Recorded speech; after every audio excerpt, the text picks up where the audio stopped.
नक्शे पर ना कुछ जगह ऐसी होती हैं जो सिर्फ जमीन का टुकड़ा नहीं होती, बल्कि किसी देश की धड़कन होती हैं। और भारत में एक ऐसी ही जगह है, इतनी नाजुक कि उसे चिकन नेक कहते हैं।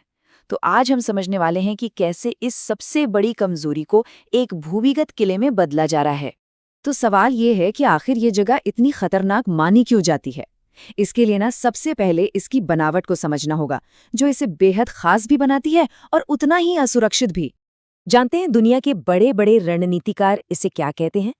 ग्रह पर सबसे भयानक भौगोलिक कमजोरियों में से एक। ये कोई छोटी मोटी चिंता नहीं है, बल्कि एक बहुत बड़ा राष्ट्रीय सुरक्षा का जोखिम है। इसे चिकन नेक कहने के पीछे एक सीधी सी वजह है। ये भारत की मुख्य भूमि को उसके उत्तर पूर्वी राज्यों से जोड़ने वाली एक बहुत ही पतली और नाजुक सी पट्टी है। बिल्कुल एक चिकन की गर्दन की तरह, जिसे कोई भी कभी भी निशाना बना सकता है। आप अंदाजा लगाइए, अपने सबसे संकरे हिस्से में ये गलियारा सिर्फ 20 किलोमीटर चौड़ा है। बस इतनी सी जमीन है जो भारत के एक बहुत बड़े हिस्से को बाकी देश से जोड़े रखती है। और ये कोई खाली जमीन नहीं है, ये 4.5 करोड़ लोगों के लिए जिंदगी की लाइन है, उनका एकमात्र जमीनी रास्ता। जरा सोचिए, अगर ये गर्दन कट गई तो पूरा का पूरा उत्तर पूर्व भारत से अलग थलग पड़ सकता है। तो इस पतली सी पट्टी को आखिर खतरा है किस किस से? असल में खतरा सिर्फ एक तरफ से नहीं, बल्कि कई तरफ से है। ये जगह एक जियोपॉलिटिकल प्रेशर कुकर जैसी है। इसके 3 तरफ अंतर्राष्ट्रीय सीमाएं हैं। उत्तर में नेपाल और भूटान, दक्षिण में बांग्लादेश, और इन सबके ऊपर चीन की सैन्य मौजूदगी का साया हमेशा मंडराता रहता है। सबसे पहला और सीधा खतरा तो है सैन्य हमले का। जमीन पर जो भी सड़कें हैं, जो भी रेलवे ट्रैक हैं, वो सब खुली आंखों से दिखते हैं। तोपखाने या हवाई हमलों का ये एक आसान निशाना बन सकते हैं। सब कुछ खुला और नजर में है। और मान लीजिए, अगर सैन्य संघर्ष नहीं भी होता, तब भी कुदरत यहाँ एक बहुत बड़ी चुनौती है। इस इलाके का भूगोल और मौसम ऐसा है कि यहाँ भूस्खलन और बाढ़ का खतरा हमेशा बना रहता है। तो इतनी बड़ी और उलझी हुई समस्या का हल क्या है? जवाब उतना ही साहसी है जितनी बड़ी ये चुनौती है। सवाल यही तो है कि जब सतह पर सब कुछ इतना असुरक्षित हो, तो फिर एक ऐसा लिंक कैसे बना जाए जो कभी टूटे ही नहीं? और जवाब बहुत सीधा और शानदार है। अगर सतह पर खतरा है तो सतह के नीचे चले जाओ। भारत इस चुनौती से निपटने के लिए अब जमीन के अंदर जा रहा है। तो चलिए देखते हैं कि ये जो अंडरग्राउंड किला बन रहा है वो असल में है क्या और कैसा होगा। देखिए, ये सिर्फ कोई सुरंग नहीं है। इसे समझिए एक अंडरग्राउंड किला जो जमीन से लगभग 20-24 मीटर नीचे छिपा हुआ है।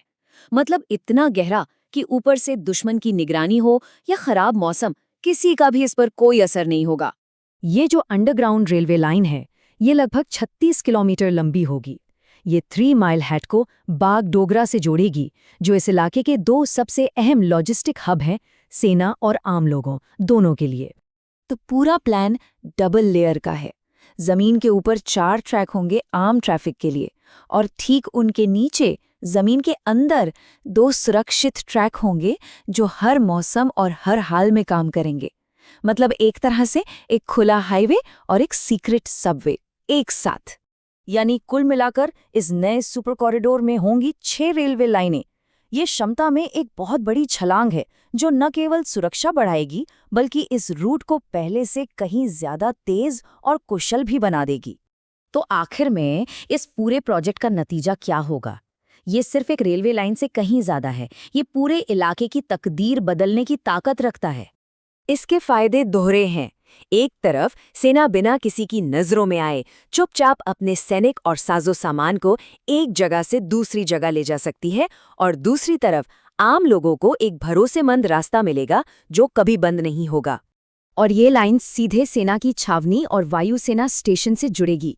इसका मतलब है कि सेना की रसद और तैयारी को एक ऐसी फौलादी मजबूती मिलेगी जो पहले कभी नहीं थी।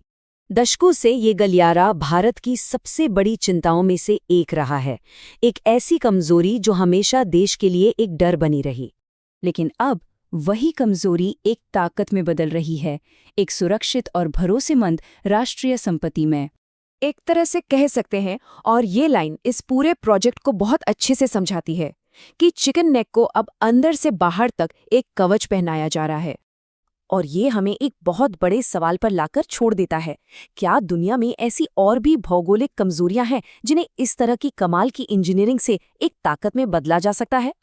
ये एक ऐसा सवाल है जो आने वाले वक्त में देशों की रणनीति को नया आकार दे सकता है।